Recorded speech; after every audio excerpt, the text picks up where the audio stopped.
Hi, and welcome to another episode of the Other Illinois podcast. My name is Russ, and tonight I wanted to talk about an issue that's near and dear to everyone's property tax bill, which is the school budget. The issue that is being brought up this week, which today is August 4th, is that Chicago Public Schools is asking for yet another $150 million bailout for uh, their budget. The Chicago School Board, which is partially elected and partially appointed by Mayor Brandon Johnson, just last week passed a budget that they knew was out of balance. And this is to, ostensibly, the teachers union is saying that this is to prevent layoffs. And people understandably are wondering, well, why do you need more money? Part of this goes all the way back to 2018. And Speaker Madigan basically was holding the General Assembly open, trying to get a bailout for Chicago Public Schools at that time. And they wound up changing the way that schools are funded here in Illinois. They went away and wound up increasing the portion of the school budget that was paid for by the state directly rather than through property taxes. That was how it was sold. The issue was that in the funding formula, Chicago Public Schools receives $200 million off the top before any other school district in the state sees any part of this money. So now, here we are, we'll call it 8 years later, and now Chicago Public Schools is saying that $200 million that we get off the top isn't enough. We need about $350 million off the top. Again, before any other school district sees another dollar, including Chicago Public Schools. This is on top of what they would perceive as basically, I'll call it a per student funding level. What got me started on going on this rabbit hole was that I had actually seen some infographics that came out from the Department of Education. And I'm going to bring this up now to just share my screen here.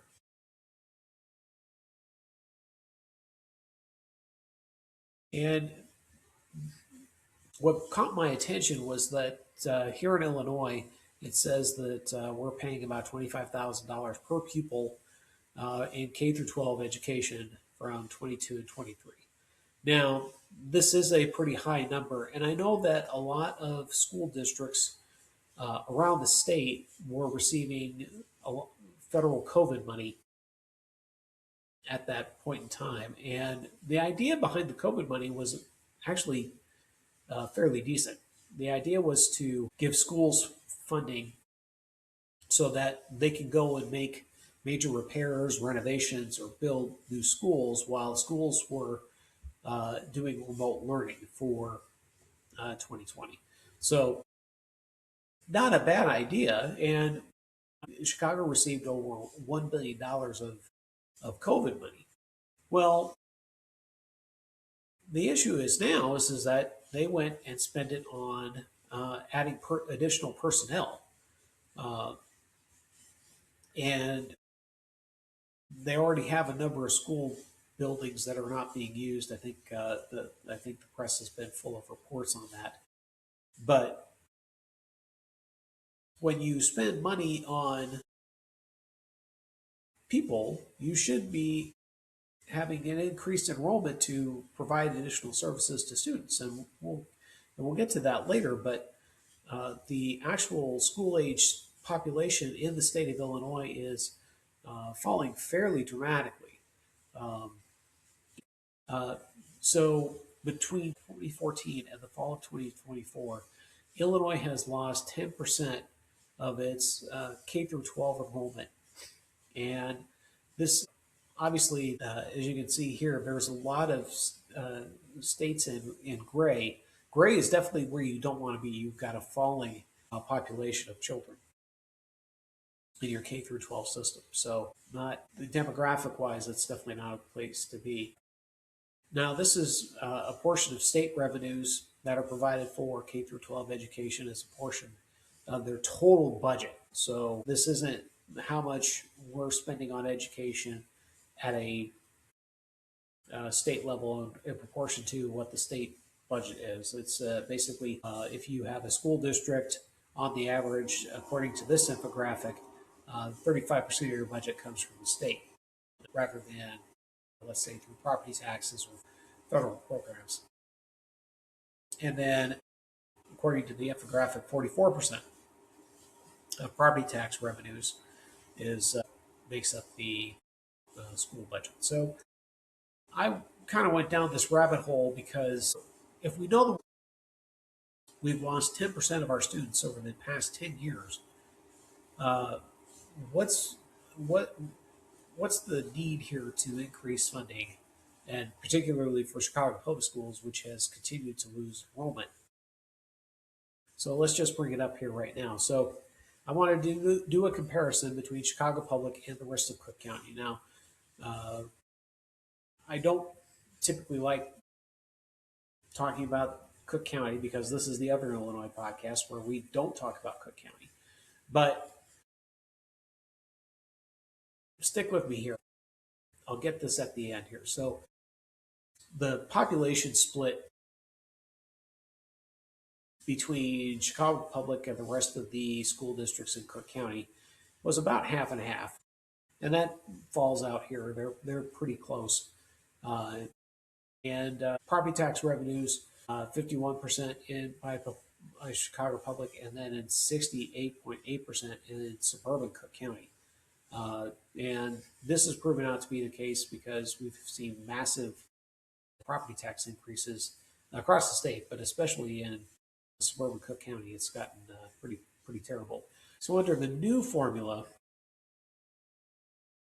the property taxpayers in Cook County did get a little bit of relief, but the other problem is that they're actually paying more in special taxes, either through sales tax or some other kind of revenue generation to go into the school district. And as far as Chicago Public Schools goes, I mean, uh, they used to be receiving almost 29%, almost 30% of their revenue from the state. And right now, this is where the union is basically saying, well, you're falling down on your responsibilities.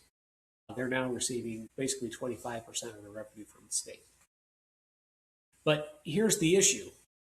You've increased the budget by over 50% between 2016 and 17 and 2024. It's and this is a massive misuse of funds, in my opinion, because your enrollment is down 13%. So why are you spending that much money when the population that you're serving has decreased by 13%? And I get that there's inflation, and I totally understand that, but uh, you've gone from a total cost per student of 10,500 to 17,500. So massive increases in 61, 78% in cost per student, whereas Cook County is actually somewhat in line with inflation. I actually looked it up. The inflation period between these 2 years is about 34%. So 37 to 42, I could see that being within inflation.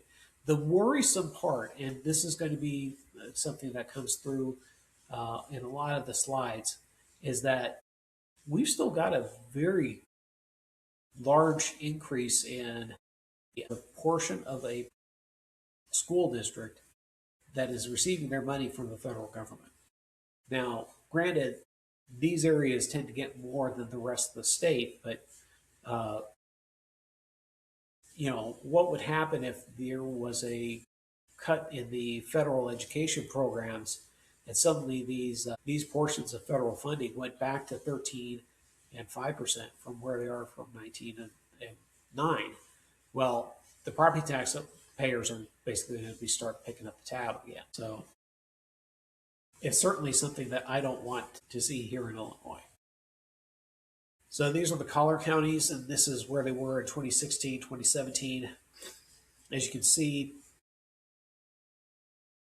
you know, property tax income was basically making between 70 to 80% of the revenue that was coming in for local school districts. And now we're seeing it in the 60s and 70s. So again, the states picked up some additional funding for education, but I'm going to go to the next slide here and just kind of show the difference here. Again, federal funding to school districts here in Illinois has dramatically increased over what it used to be, and a lot of this is due to the COVID and Biden budgets that were passed during the Biden administration, and we haven't seen the full impact of the of basically the second Trump administration that could come down. And if there's changes to the education amount, well, then this property tax portion that people are seeing is actually going to have to come back and start increasing. And again, these enrollments keep continuing to fall. You know, down at Lake County is down 8%. McHenry County is down 9%. DuPage County is down 8%. Will County is down, almost 8% or over 8%. And these are major population centers for the state, so it's not a good sign. And I hate to say it, but I mean this is the coming demographic shift that's going to probably dominate our country's finances and our state's finances for the next 20 years. Here's some Metro East and Peoria data. Again, property tax back in 16 and 17 made up about half of the school district budget. And then in 24 and 25, there was about 5% decrease in that coming from the property tax holders. But again, take a look at this federal funding. The portion of federal funding has dramatically increased to our school districts here in the state. And again, with falling enrollments, so down 7%, down 5%. Tazewell County is down 11%, which is kind of absurd. I would have thought that Tazewell would have been a little bit better than that. So the last few slides here are just to highlight single metro counties. So this is Winnebago, which is Rockford, Champaign, Sangamon County, which is here Springfield, McLean County, which is Bloomington, Normal, and then Rock Island, which is Moline, Rock Island area. It was interesting to me to see that the other remaining counties in Illinois only have 18% of the school population. So as important as I would say that schools are actually more important in rural communities, because that's one of the ways that people interact and provides a lot of community events. To have it be only 18% of the school age population, I thought was very interesting. Now this was 16 and 17, and now in 24, 25, believe it or not, these communities have actually held as far as a proportion of the state population. And so we've only seen a little bit of a drop in the other counties, but it's still a significant drop. We're talking about almost 40,000 children here in rural Illinois that compared to where we were just 8 years ago. And again, 10% is about the average. Sangamon and McLean County are also down almost 10%, with Champaign and Rockford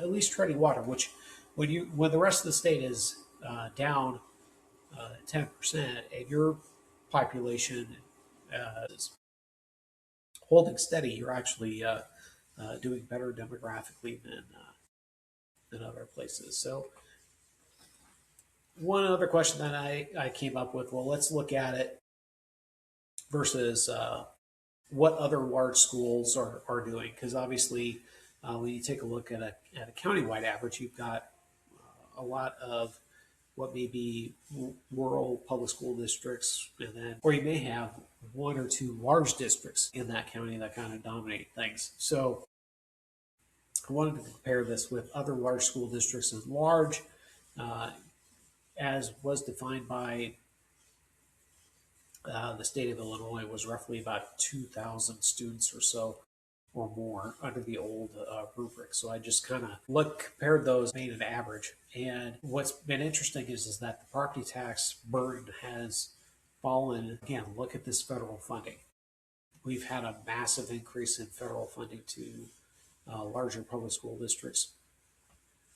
That could go away tomorrow. Um, and it's going to be that it wouldn't all go away tomorrow. Federal funding includes a bevy of programs, but the one that I'm thinking of is Title I, which is for special education, and I think English as a second language and other programs like that, which are pretty significant. And sometimes school districts have issues trying to spend those funds because anything that you receive from the federal government is going to have a time period on it. You have to spend it within 3 or 5 years. So if it's not spent, well, then it goes back to the Treasury. And that's something that a lot of school districts don't want to see. And overall, the the state enrollment is down almost 9 or 10%, which is, again, a pretty sad state of affairs.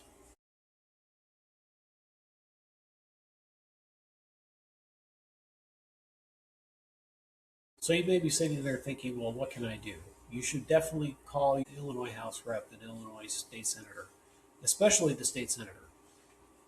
Right now, since this bailout bill would be outside of the regular session, it's going to take 60% in each house to pass the bill.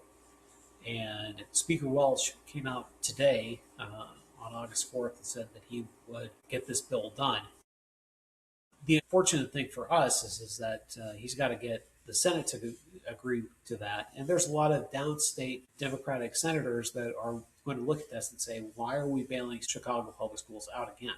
Remember, the budget's already been passed. If they make another carve out for Chicago public schools, it comes from two places. It can come from the existing budget that was passed at midnight on May 31st of this year, which means that every other school district in Illinois gets less. Or they can borrow the money, which means that all of the taxpayers of Illinois get to pay another extra $150 million for a bailout of Chicago public schools. And we know that the Chicago Teachers Union is being pretty unreasonable uh, in their demands. To be quite honest, when I started seeing this stuff, I mean, it reminded me of an old mobster grabbing the ear of some lackey henchman and saying, "Go get my money." I mean, that was the attitude that they had towards all of our public officials, which was, "I don't care what you think. I need my money now." So, anyways, so that was the information that I wanted to share tonight. Hope you found it interesting. Uh, Please like, comment, and subscribe to the podcast. It really helps with the algorithm. And if you have any ideas for issues that I should cover on the other Illinois podcast, I'm certainly open to it. Please leave it in the comments. And have a great evening. So long for now.